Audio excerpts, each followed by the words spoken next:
Hello everyone and welcome to the second Material Histories seminar series for 2026. I'm Lorinda Kramer from Deakin University and I'm really delighted that you've been able to join us today. In our Material Histories seminar, our two speakers will be discussing belief, magic and the supernatural, the power of objects. Let me begin though by acknowledging that I'm speaking to you from the unceded lands of the Wurundjeri Woiwurrung people of the Kulin Nation. I thank them for their care of culture and of country and pay my respects to elders past, present and emerging. I also acknowledge any First Nations people who may be joining us from across Australia today. Material Histories is a seminar series offered jointly by the Old Treasury Building, Deakin and the Australian Catholic University. In each discussion, we explore an aspect of material history through an object or a series of objects. The seminars are open to anyone interested in material history, and we hope to cast the subject net widely in terms of both time and place. So if you're interested in contributing, please do get in touch. And I should say that this particular seminar is presented as part of the program of the Australian Heritage Festival here in Victoria. So it's my real pleasure to introduce you to our first speaker today. Dr. Malati Selden is a lecturer in Cultural Heritage and Museum Studies at Deakin University. An archaeologist and critical heritage scholar, Malati's research looks at the relationship between difficult heritage, local communities and cultural resilience. She's an international member of the International Council on Museums and Sites, ICOMOS, and co-chair of the Sri Lanka ICOMOS National Scientific Committee on Intangible Cultural Heritage. She is co-editor of the Routledge Handbook of Heritage Destruction, published in 2023. And Malati's paper today, as you can see here, is titled Ruma Besar, the Big House, Encountering the Supernatural in the Cocos Keeling Islands. So over to you, Malati. Thanks so much, Lorinda, for that wonderful introduction. And I am speaking to you today from the lens of the Bunurong people of the Kulin Nations, and I'd also like to pay my respects to their elders, past and present. So I'm really excited to speak to you about my research. Let's travel west into the Indian Ocean to a tiny group of atolls that are referred to as the Cocos Keeling Islands. Now, these islands are halfway to Sri Lanka. As you can see in the map, they're closer to Sumatra in Indonesia than they are to Perth. And the Cocos Keeling Islands, together with Christmas Islands, makes up what is known today as the Australian Indian Ocean territories. In the map on your right, you see a zoomed in version of the Cocos Atolls, and there are only two atolls that are currently inhabited, Home Island over here and West Island. So there's about 500 to 600 Cocos Malays on Home Island in the present day. The peopling of the islands takes place in the context of the Napoleonic Wars and the rivalry between European colonial powers, the Dutch and the British, as they fought over control for South and Southeast Asia.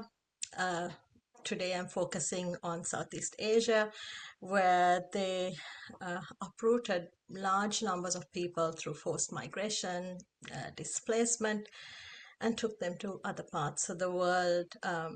My own ancestors were brought to Sri Lanka by the VOC to fight in their army, and there were similar communities taken to the Cocos, taken to the Cape, taken to Suriname as laborers in their sugar plantations, New Caledonia, where there's quite a concentration of Malays in Nomia. So it is within this backdrop that the Cocos Keeling Islands are populated. And in 1826, the Cocos Islands are first settled by the English merchant Alexander Hare, who brought his Malay harem and slaves to the island. Now, this is a bit of an abridged version, but Hare was deposed by a former associate, the Scotsman John Clunies Ross, and under Clunies Ross, the Cocos Islands become this thriving copra or coconut meat plantation, and it's continued to be fueled by the labor of these Malay indentured workers brought from the Dutch East Indies and British Malaya. Now, copra was a major colonial cash crop in the whole of the Southeast Asian region and the Pacific, and it created tremendous upheaval to indigenous economies, cultures. It changed the natural landscape. It created changes to the demography, social structures, and copra production, as you can see in these photos, required backbreaking and dangerous work. Nutting, for example, collecting coconuts required workers to travel to other atolls in traditional boats, small boats called jukongs, and they'd have to brave the open seas, the treacherous seas, to get their daily collection or daily quota of coconuts. And husking was also backbreaking work, and each worker had to meet their daily quota of around 600 to 700 nuts per day, and they were paid by the Clunies Rosses in plastic money, which they exchanged in the company store for basic amenities, food. And there are many people still on the islands who remember these hardships. So there are these living memories, and it's quite visceral, the memories that they have of this incredibly difficult time. And it is these harsh working conditions that in the end prompted a United Nations investigation into the island because there were allegations of slavery. And in 1984, the majority of the Cocos Malay people voted to integrate with Australia through a UN-supervised act of self-determination. And this ended 150 years of Clunies Ross rule. Now, Oceania House is a Clunies Ross stately manor. It was largely built on the wealth of this copra plantation. Construction of this house commenced in 1887. It took place over a period of 7 years. You can see white Glasgow bricks on the exterior of the wall. Malaysian teak was used to create the interior wall paneling. And the island's importance to the British Empire is illustrated in the late Queen Elizabeth's visit in April of 1954 during her Commonwealth tour. So this was a stopover between Ceylon, now Sri Lanka, and Australia. The Commonwealth ended up buying the islands during this process of integration. So they bought the islands from John Cecil Clunies Ross in 1978, and they also bought the house ultimately in 1993. The house is now heritage listed. It was listed in 2004. It's now on the Commonwealth Heritage List. It's changed hands a couple of times, and it's now owned privately by an Islamic consortium. And I must also add that it was the community's wish and hope that they would one day be owners of the house, but that was not to be. So this is a recent photograph of the house from my fieldwork last year. The local Cocos Malay people refer to the house as the Big House, or Ruma Besar in Malay. And community elders shared with me that John Clunies Ross would have grand New Year's Eve parties, which included Scottish reel dancing as part of the celebration. So here you see a map of home islands where the Malay kampong is. The Big House or Oceania House is right down at the bottom here on this large plot of land, and surrounding it is the kampong or the village where the Cocos Malay people live. So these are some photographs from the interior of the house. And so this reel dancing is quite a big part of Cocos Malay culture and heritage now. My host father, Cocos Malay elder Neksuhani, who is known as Ramni Mokhtar, was taught the Scottish reel by Daphne Clunies Ross, the late wife of late John Cecil Clunies Ross, the last king of Cocos. And Neksuhani continues to teach this dance to the younger generation of Cocos Malays. So this is from 2023 when I visited the island for the first time. This is a dance which is part of a wedding celebration.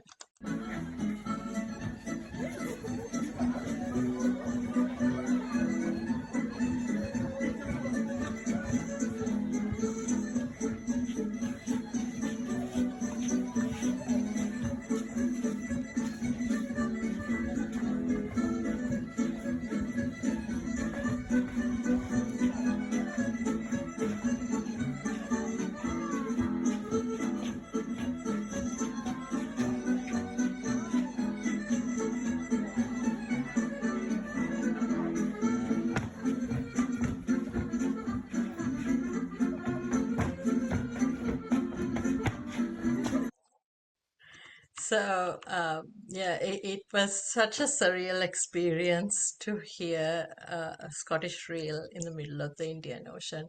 But it's so much a part of Cocos Malay culture now, and it's such a great example of cultural hybridity.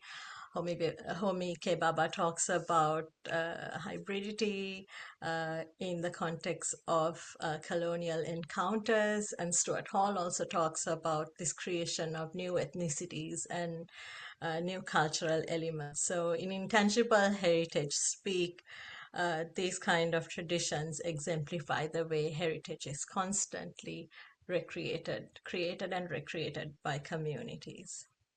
So, the house today operates as a tourist accommodation, and I stayed there during my first visit in 2023. I've just commenced a project looking at the relationship between people, places, and cultural practices, and I was interested in the role that heritage played in the aftermath of disaster. As part of this work, I wanted to understand how local communities related to official heritage places. So this is a list of the 17 Commonwealth listed sites on the Cocos Keeling Islands, on the different island atolls, and only two really explicitly demonstrate social, spiritual values to the Cocos Malay people, the Home Island Cemetery and the West Island Mosque.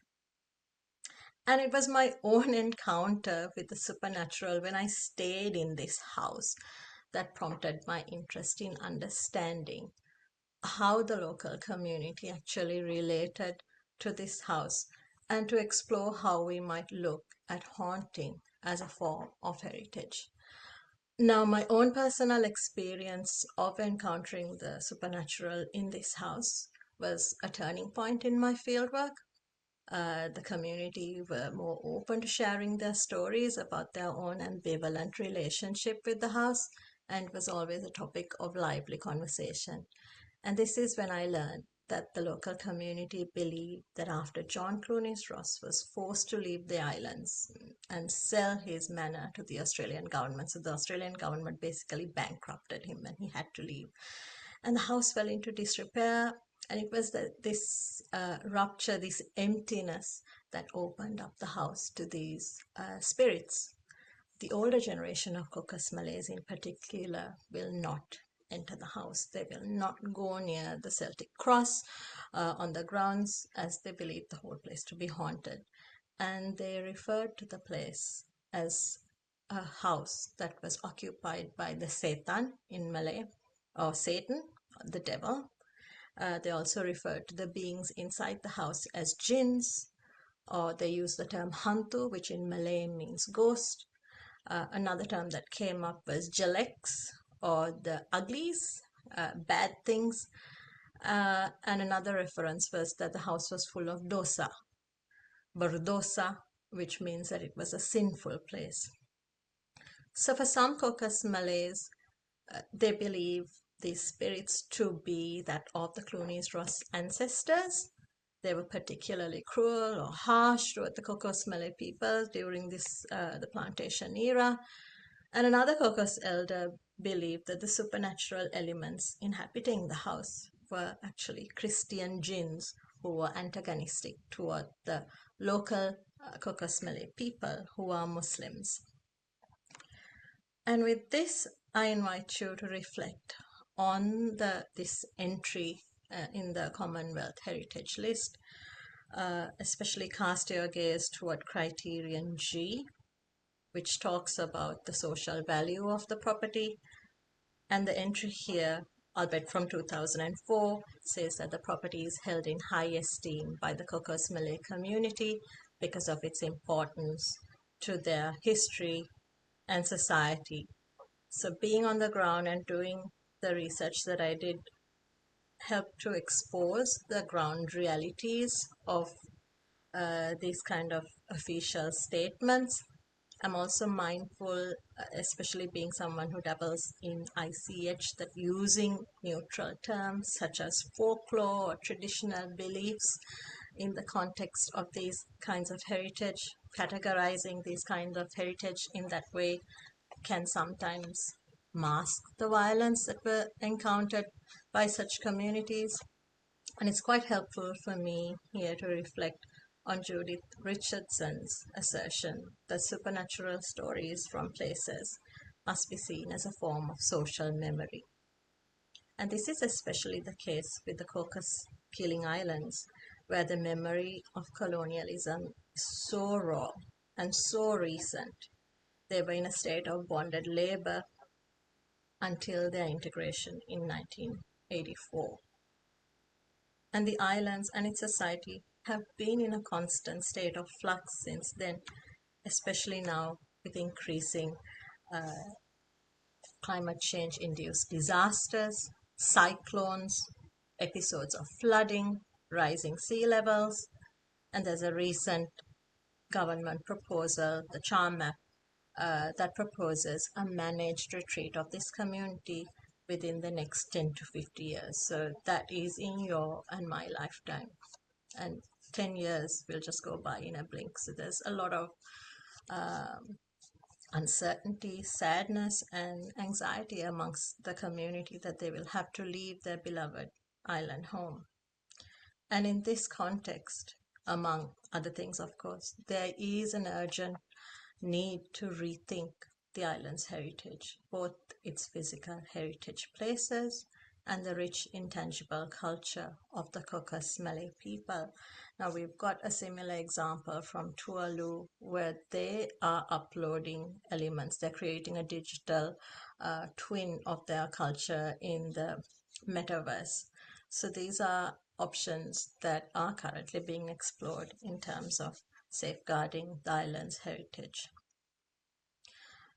But for me, ultimately, the big house symbolizes the difficult past of the Cocos Malay people, and in some ways also their diverse and unrealized futures.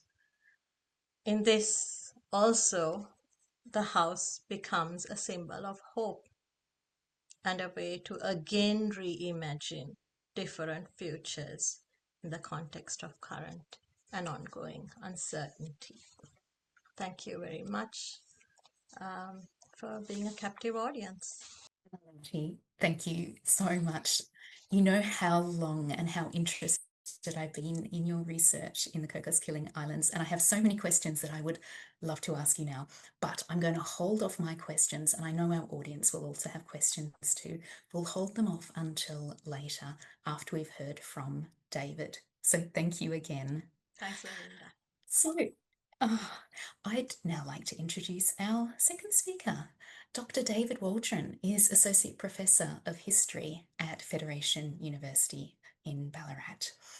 His research focuses on folklore, local history, and community heritage. His works include Sign of the Witch, Snarls from the Tea Tree, Arradale, The Making of a Haunted Asylum, and the award-winning podcast Tales from Rat City. I'm very pleased that we have David with us today to present his paper, which you'll see here is titled A Boot in the Wall, Folk Magic in Gold Rush Victoria, with a question mark that intrigues me, David. Okay, thank you very much. So I want to start with a little story here. This is all the way back pre-COVID times, back in 2018. where the Australian Natives Association was found a compartment when they were doing renovations containing this boot.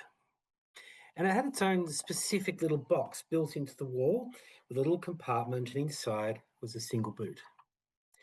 You can see the building here, which raises an interesting question. Why hide a shoe? Why go to such elaborate precautions to hide a shoe? A shoe very much like this one found in the wall at 86 Erard Street in Ballarat, and one of many that are found across colonial Victoria and indeed colonial Australia in general.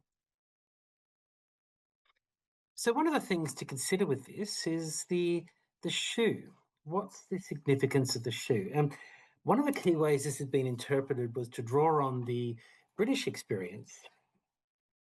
If you go to old British churches and so on, you'll often find them covered with various marks and symbols and things designed to bring protection against illness, disease, the so-called demon marks and so on. This is a notion of folk magic that's written and literally built into the walls of homes and properties. It's interesting, not far from where you are at the Old Mint, a shoe was found in 1999 in association with the crumpled front and back pages of The Age from the 2nd of January 1872 that was stuffed inside the boot, similarly placed. So one of the ways of thinking about this is if you think about the relationship between the shoe and the body. The shoe's kind of unique in that it becomes very closely linked to you. It holds your shape, it holds your smell. It's something very closely connected. And so the notion coming out of Timothy Easton's work was that these sort of marks were a way in which evil spirits, entities and so on be attracted to the shoe and the walls of the house rather than to the person whose shoe it belongs to. And it's one of those things where it's found so commonly now, it seems to have been a widespread belief, yet very little textually is written about it. However, one of the ways to think about this is, of course, the notion of the house. And Timothy Easton, when he was working on this in the 1970s and more recently, people like Ian Evans in Australia and Owen Davies in the United Kingdom and so on, is that these occur at thresholds, places where a person enters and exits a home. And we find these sorts of things on walls, chimneys, hearths, the thresholds, the ceilings, and the cavities of a property. One way to think about this, of course, is the way in which when people came to colonial Victoria, that they brought their traditions with them.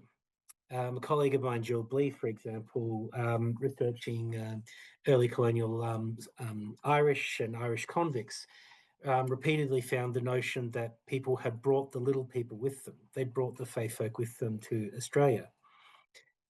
And there's some interesting fragments of this, a weird notion of, witchcraft in colonial Australia.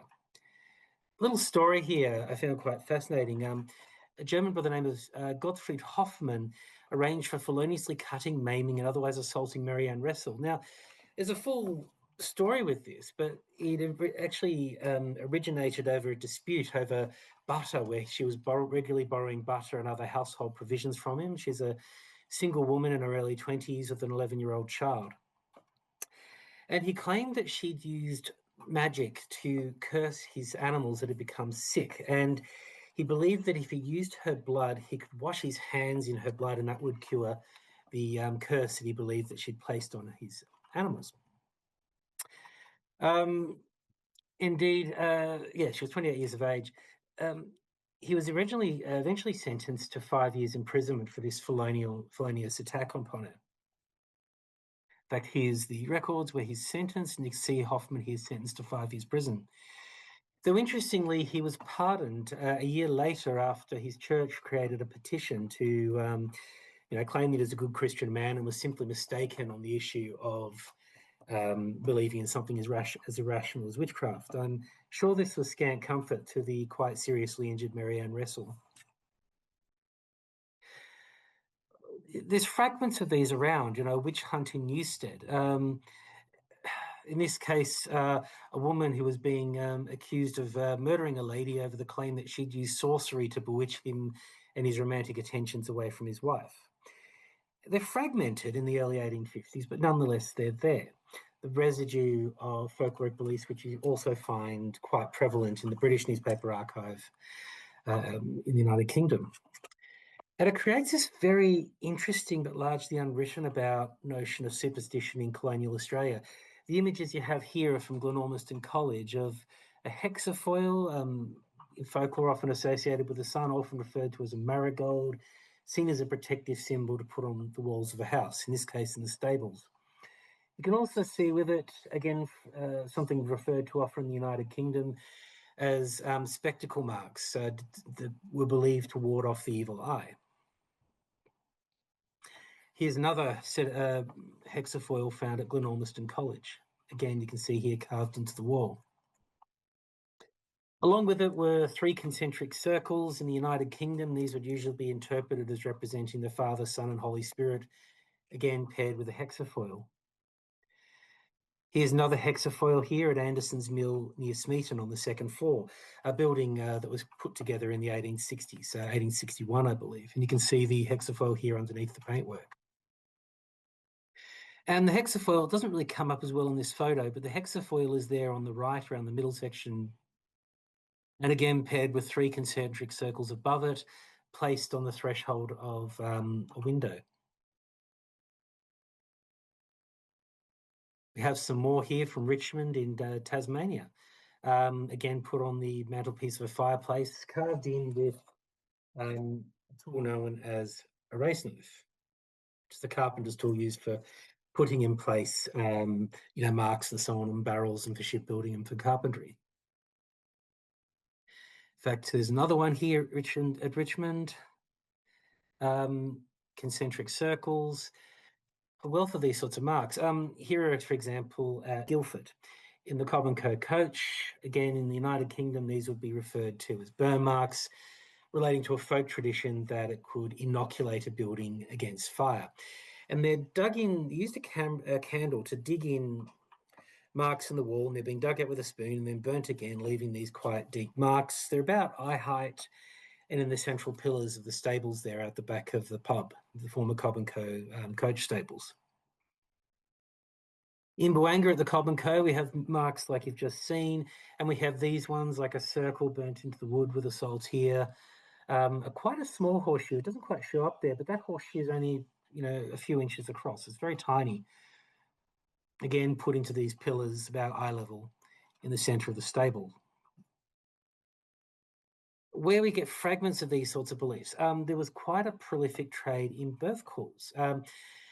So back in 2019, we did a survey of Western Victoria looking for remains of these marks in properties across the West, particularly old squatter properties. And the colleague I worked with at the time, Ian Evans, this actually belonged to his great-grandmother, and it was a birth call that was kept in a little purse like a charm around the neck. It's actually quite tiny. And if we look into the newspapers with child's calls, you find, for example, birth calls, 2 for sale, good luck in Druin, post office. We start to see stories of birth calls being traded to prevent drowning. And then the idea that there's unscrupulous people who are using the call for a lamb or a sheep to and presenting them as if they're from a human amniotic sac around a newborn. Again, relating to old folkloric beliefs we encounter in the United Kingdom, that a child born with an intact amniotic sac has the second sight. Fragments. Which bottles are something found in the United Kingdom? There's references in the 17th century as a way of dealing with pain in pregnancy, period pain, but also a way in which you can find out if a witch has cursed you by taking personal items of hers, such as her hair, putting it with pins in a bottle, putting your urine in it and stopping it, and then the notion was she'd be unable to go to the toilet unless you freed her. Now, in the Australian context, we haven't found things like these elaborate bottles of the kind you see here in the UK. But, nonetheless, in the walls, you find a bottle like this, which contains hair and pins. I've found a few of them. And there's a question of, is the meaning of these sorts of bottles the same? I'm not sure how much that's coming up in the camera, unfortunately. Context is the United Kingdom. So, all sorts of objects get found hidden in the walls and the thresholds and marks of a property. And shoes of these are the most prolific. Soot marks are another one. Again, in the British context, the soot's drawn on the wall, traditionally with a church candle, meant to ward off bad dreams and the evil spirits that are believed to cause bad dreams. Where I live in Ballarat on the Mechanics Institute, we have these quite extraordinary soot marks pasted on the walls here. Is the meaning the same? We don't really have direct knowledge, just superficial similarities. On the left, we have what was referred to as a demon trap, designed to trap evil spirits on a 12th century church in Sawston, where my father was minister for some time in the United Kingdom. On the right, we have similar marks made in soot on the roof of the Mechanics Institute. Here in Ballarat, a building put together in 1863. The soot marks themselves date to 1882. Hinge marks, again carved with file. Cross marks of saltires, again believed to ward off evil spirits, people with bad intention. One of the tricky things, though, with this is, of course, historical context. Now, this is a series of marks that gave people quite an alarm when they removed the carpet of what is now a hairdressers on Armstrong Street in Ballarat towards Mayor Street. Now, this is actually quite contemporary, and I think if you look at the symbolism here, that I think fairly apt. Okay, the previous marks are contemporary. The place used to actually be a New Age bookstore, and one of the key giveaways is the integration of the circle with a pentacle, with a sort of a mini hexafoil, with a little out of context Norse rune in the middle of it, which is, where it creates a notion of how one interprets these finds in the context. One of the questions I've got in the Australian context is how much is being done in the folk revival of the 1870s and 80s as a reference to the past, rather than necessarily representing belief. This is another context. This was found in the floor of the what is now the Ballarat Steakhouse when it was renovated in the early 2000s. This actually relates not so much to folk magic. This relates to the former use of the building as a lodge room for the League of Oddfellows, which, like the Freemasons, use a coffin in their third degree as part of the initiation process to think about the legacy one leaves after death. Now, there was little bits of bones and some garbage in here, but it was actually hit with gas lines that went out to the street in front of it, presumably to illuminate the contents when a person was being initiated into the third degree. So, there's some interesting context in trying to interpret these old concealments and concealed objects and marks in these old buildings and what they mean. This was also found at that 82nd Erard Street. There was a cat corpse that was placed in a wooden box that was underneath the hearthstone of the fireplace, along with this bottle next to it featuring a nativity scene in which were nails and hair and residue. Was this a witch bottle? I don't know. Its placement under the hearthstone seems significant, but nonetheless, there it is, placed in this box under the hearthstone. And one of the key things with this is, the context of it isn't written down. There's fragments of it. There's fragments in newspapers. There's fragments, for example, Benjamin Noakes, who was a cunning man practicing in Tasmania in the 1840s, a former convict. A publican by the name of William Allison wrote down on the margins of an almanac various incantation spells, remedies, and all that kind of thing. And that gives us some indication of that kind of practice. Benjamin Noakes himself was successful enough that he was advertising in the newspapers. Poppets and dolls, again, something found in the property, again, folkloric associations, but the one on the far right, for example, that was found last year in Western Australia, it's a concealed object, but the doll itself is, contemporary recent, early 20th century. I have some here that was found in the walls in Ballarat, just made out of pegs. And there's a significance to it, but one, in a sense, we can only guess at. We can suppose from the works done in the United Kingdom, but there's complexity to it. Perhaps one of the most significant ones I've come across was the Hand of Glory found at 40 Batman Avenue, Fitzroy. Now, this belonged to a lady who, in the paper here, is referred to as Margaret Connor, referred to by a police officer at the time as the most superstitious woman I've ever had the misfortune to meet. She worked in part as a fortune teller after her husband died in 1872, I think it was. So the hand of glory in folklore was a candlestick made of a murderer's hands holding its fingers, a candle made of the fat of the felon. This hand wasn't actually described as like that. It was actually described as preserved and treated and dried as if it was almost like a glove, but still containing the bones. But it became quite flat and dried and desiccated. Perhaps the context from this was when I was looking at these traditions associated with a murderer's hand, so-called hand of glory. Stories like this from the convict McQueenie, sentenced to death at the last circuit court for murder of Elizabeth Lowe at the Green Tent. Here's the story of an old crippled woman applied to the sheriff for permission to have the hands of the dead criminal laid on her in the belief that the contact would remove her infirmity. And we find a number of these references after people are executed for the crime of murder, elderly women arguing that this would be a way in which their ailments might be cured. Again, we have these fragmentary references from the paper and almost nothing written down in people's own words, and in part because we're talking about poor working class women in the 1840s and 50s. One of the suppositions in the papers in 1875 around the one found at Margaret Connor's house, and it was a bit of an interesting story. A servant had gone in to clean up the property after she'd passed, and the servant found £400 hidden in the walls, which is interesting because Margaret Connor herself died in poverty. They searched the house very thoroughly after that and then found this desiccated hand. The way the hands described in the paper sound very much like this one presented as a hand of glory at the Whitby Museum here on the right. The supposition was made that Margaret Connor, formerly a convict who'd been sent to Tasmania in the early 19th century, had taken it from a hand placed in a gibbet. Now, gibbeting was used across the Australian colonies until 1836, and we have a picture of one from here in Bathurst considerably later, but the gibbet had been hanging there for some decades after the man had been executed.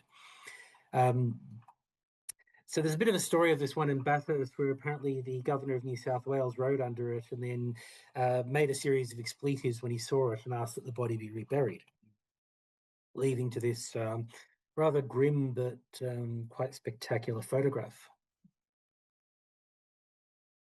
So let's come back to this notion of the boot. This boot serving as this weird cipher of anxiety about ailments, illnesses, this quality of life in the gold rush, projection of outside forces that impugning themselves into the walls and body of the home, the symbol of protection against ailment, but also forming an important role as a connection back to the country of one's origin. You know, a symbol of that experience of migration and memory. And one of the questions I've often raised with this is to what extent do these serve as literal magical beliefs and to what extent are they rituals that connect one back to homeland? And so for me, this question remains, why are these boots found in the walls? We have one here from Tasmania where dozens of boots were found hidden in the walls of a property.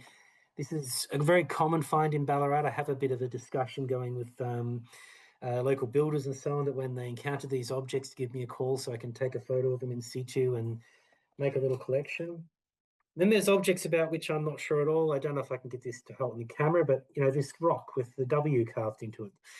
In the British context, they might say Veneratus Virginum. Again, I don't know. One is left to speculate about context. An analogy I often make with my students is, you know, one of the residues of this sort of period is hanging a horseshoe on your wall for good luck. To what extent do you believe it? To what extent, if it falls upside down, does one feel uneasy? To what extent does it represent a connection back to heritage and history?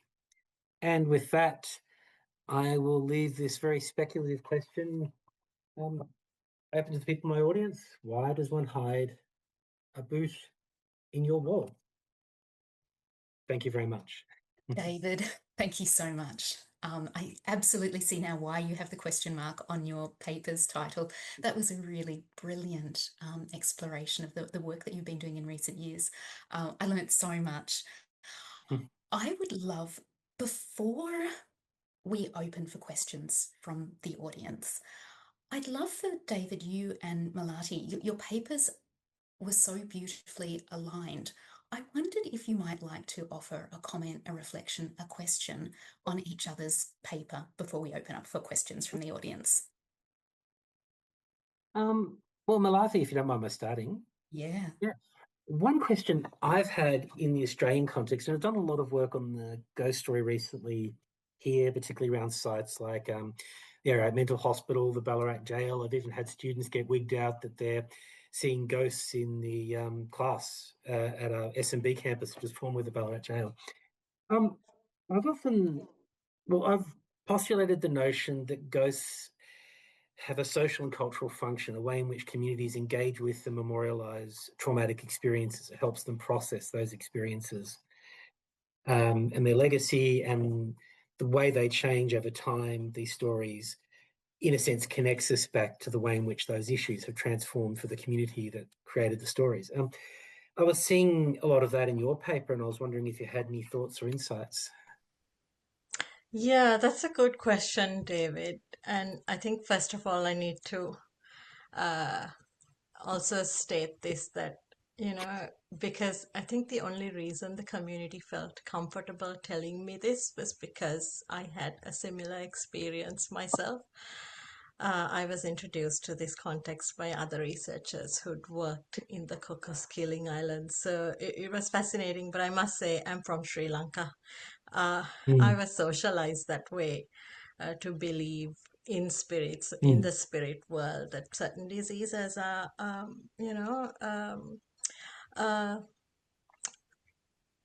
brought to you by spirits. So that there is that, but it's one thing to have an abstract understanding of this, and it's another for it to happen to you in mm, concrete terms. So yeah, it's, I don't know, that's a very hard question for me to answer. But I think it's something that we find in a lot of places where there's trauma as well. Certain places are teeming with spirits, and I find that in places mm, with the civil, associated with trauma like the Civil War in Sri mm, Lanka, for example, as well. And it's a way of remembering and being mm, reminded, I think, because sometimes, especially when I think of mm, places like the Caucasus or even Sri Lanka, there's this notion that you need to mm, move forward, to forget and move forward. But incidents like this mm, serve as a reminder that you're never really free from your past, and there's lessons to be learned. And that's what I mm, see with this house as well, the way it stands as that reminder. It's an anomaly in this island with small mm, houses. The houses belonging to the Cocos Malays are minuscule compared to this big stately manor, and the Cocos Keeling Islanders don't even own their houses. They're held in trust for them by the Commonwealth. So it is that kind of mm, stark reminder. So this presence reminds us of the constant, uh, yeah, the inequities that we have to deal with in our societies. So, yeah, mm. thanks for that question. Thank you. Auntie, did you have a question for David? Yes, David, thank you for your presentation. So, I'm an archaeologist. I'm really fascinated Mm, by these finds of boots and old things in these mm, walls. So what happens, David? So you said you've, let builders in the area know to let you know if they find a mm. boot. But what happens if it's uncovered in an archaeological context, for example? Do you see a great difference in the way these objects are interpreted by archaeologists and yourself as a Yeah. folklorist historian, Well, clashing I th- interpretations? What I think the big one is that I guess what troubles me is there's a lot of interpretation placed on these finds that, in a sense, are presumed. It's on a threshold. We find a hexafoil, it's on a windowsill, it's on a fireplace, these mark thresholds, we can presume this, but there's not a lot written down, or there's nothing really written down specifically as to what was the motivation of people doing it. And it worries me that we make presumptions that may be true, but we're not exactly sure. And when you think about, like, the analogy I use for my students of putting a horseshoe up, we do this for all sorts of reasons. There's aesthetics, there's cultural, there's heritage. And then nonetheless, there are people who, if your horseshoe falls, will feel deeply anxious or associate it with something going wrong. In fact, it was funny when we had that boot that we found at the Australian Natives Association building and was removed. This was just before COVID hit, and we had our first lockdown about 5 days later, and everyone's joke was, let's put the boot back quickly. So those sorts of things become prolific. And the other thing is, we're translating folklore is deeply connected to the landscape, the environment, the culture that it occurs in. When we translate that across the other side of the planet to Australia, is the meaning the same? Why have some traditions stayed and some failed? Horseshoes are still everywhere, hexafoils aren't. I've got a whole box here of what they might call hagstones in Britain. Heaps of them. Right. Heaps. I've got these dozens of them. They get found all the time. Now, there's folklore in the United Kingdom that if you had the second sight, you could look through it and see into the spirit world. I'm guessing there's an association there with finding them in walls in Australian properties, but we don't know. Mm. Um, there's references, for instance, in the paper to a lady by the name of Mary Burrell, who practiced in the Ballarat Cemetery from about 1860 through to 1896 when she passed. She was very highly regarded. It said a procession of servant girls took her to her spot in the cemetery. She was accused of witchcraft, also accused of telling men about stuff that they were getting up to that they didn't want their wives to know, and all that kind of thing. There's references in the paper to her telling a pregnant woman to take a bottle with her urine and pins in it down to the Yarrowee River, putting it with the nozzle facing upstream until all the urine is being removed as a way of curing her pain. Now, the newspaper references that. I don't actually know if she did that, the nature of 19th century newspapers, Mm.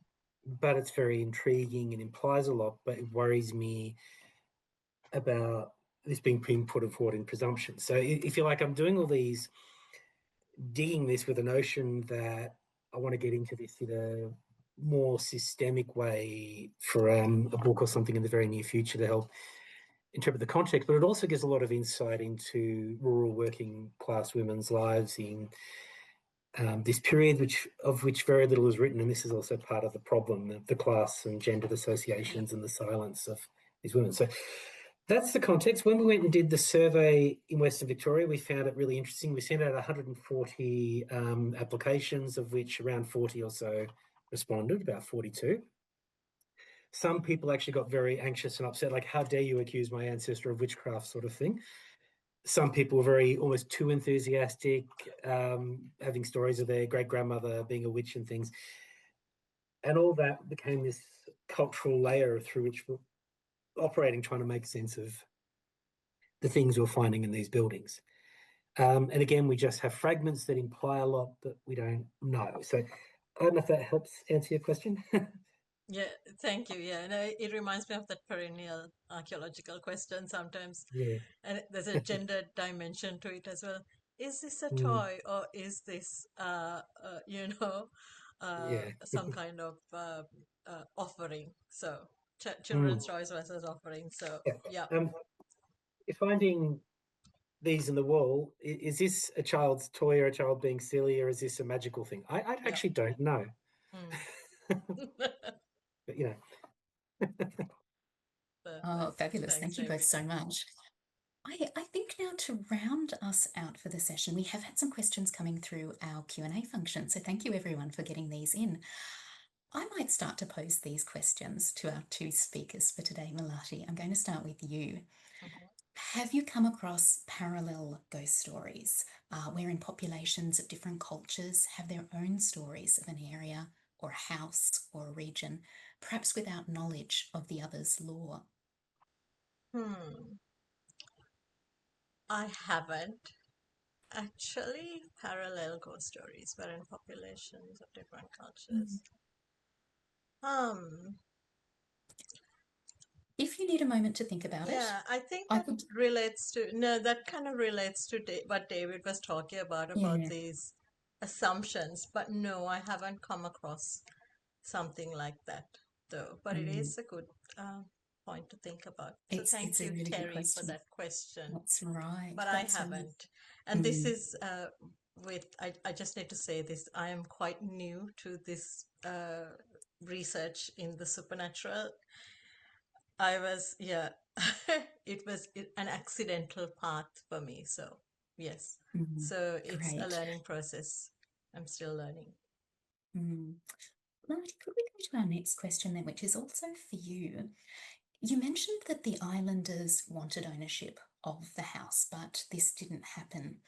Could you tell us more about what their hopes for the house are? Are these the same people who know there to be spirits in the house? Yes, these are the same people. It's a Mm. very small population. Everyone knows everyone in those little island atolls, and it's often like a little high school sometimes when you're there. But I think the reason they want it is just because it's seen as a form of reparation for them. They were really hoping that if the house was owned by the community, the tourism income generated by that house would come to the community. It's not that community members want to live there. That's certainly not the case. And even the current owners find it very hard to get people from the local community to work there. There are people who are willing to work on the grounds, but it's very hard to get people to work inside the house because of these beliefs. And even though I say that the old people don't want to go in there, there's young people as well who have these reservations. I had a conversation with a young man. He said, "I'd rather be bitten by a wasp than go into that house." And with from Mm. experience, wasp stings are incredibly painful, and they can keep on stinging you multiple times. So that was a level of uh, that they had in going to the house. But certainly, they still hope that one day, if these current owners can't afford the house, because it has changed hands quite a few times, and that's quite telling as well. And that is that's something that's connected to this kind of supernatural element that the local people believe. So they're hoping that they'll get the house, but let's see. Thanks, Malati. And David, there's a really interesting comment here for you. David, Mm. have you heard of the game Strange Antiquities? It's an indie video game that plays with a lot of the types of objects that you've mentioned Mm. in your talk. If you haven't, you might Okay. enjoy it, Hallie says. All right. I'll have a squiz. Fantastic. Uh, And Hallie also writes, Malati, I think this might be for you. As far as parallel ghost stories, I've done some research on ghost stories associated with plantations in Louisiana. And some of Mm. what, Malati, you've spoken about, with the house being rumored to have been haunted or inhabited by Satan, is very Mm. similar to some of those stories. I imagine the trauma associated with both types of big house is very similar, as both locations have long histories of enslavement. Could you comment? Yes, and I must reflect on my own experience from Sri Lanka as well, which is a former British colony. It was also colonized by the Portuguese and the Dutch. So there are old places, but they're haunted by white European ghosts. So Mm. that's that kind of fear that is remembered by the people, that fear of being subjugated. I think that keeps on coming back. So, yep, there's certainly parallels in different parts of the world. Thanks for Mm. thanks for sharing that, Yeah. Mhm. Hallie. Yeah, fantastic. David, would you like to Yeah. add to that? I can So, see you're just about to, yeah. look, just something that occurs to me. There's a book by noted skeptic Ben Radford called Scientific Paranormal Investigation. And one of the ones he looks at, and I think this is really interesting, the sort of that folkloric point of view versus a scientific rationalist point of view, is he looks at this property, which is the oldest plantation house in Jamaica, has similar stories of an evil, in this case, a female plantation owner who was reputed to do horrible, sadistic things, who's meant to haunt the premises.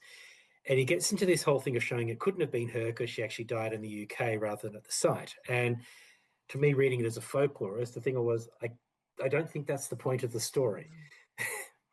The story is relating to, the trauma and the experience of slavery in Jamaica and the abuses done to people. Whether or not this specific ghost could have been this woman is defeating the purpose. And so it was one of those where I went, oh, really would love to get in that with a sort of a folkloric ethnography in terms of interpreting the story. And that problem I find in the ghost folklore business, particularly Anglos, get very hung up on, can you prove this ghost is real? Can I get a gadget and verify something? And not a lot of discussion about the cultural meaning and significance of the story and the ghost. And of course, the whole haunting experience that happens regardless of whether one thinks there's a physical ghost or not, that you actually have that experience, that is an important, psychological phenomenon that one goes through. Mm. I'd also Fantastic. like to speak to that, just add to what David was saying. I mean, my own experience there it was incredibly telling, David, because I was trying to explain the experience that I had to the caretaker of the house. She was a white Australian woman, and it was just so difficult to get through to her to explain why I had to leave when I still had 4 days left on my stay. And she just didn't believe me. And I found a lot of empathy from the local community. And one of the things is that, yeah, she's orang putih, she's a white woman, she's not going to believe you anyway. So I found that very, very telling in a way as Yeah. well. So, yeah. I could listen to you talk all afternoon, but I'm conscious that we're just about hit the hour, so it is time for us to say goodbye. To close, though, I'd like to very warmly thank you both for your papers. I really did learn so much from them. I'd also like to thank the team behind the Material Histories seminar series at the Old Treasury Building, at Deakin, and at the Australian Catholic University. And let me also thank you, our audience today, for your attendance, for your interest, and for your participation. I've really enjoyed having you with us and asking those questions. I'm sorry we couldn't get to them all. Please do have a look at the Material Histories page on the Old Treasury Building's website for future seminars, including the one you'll see here, our next seminar, Objects of Protest, which will be on Friday, the 11th of September. So thank you again, everyone, and please enjoy your afternoon. Goodbye.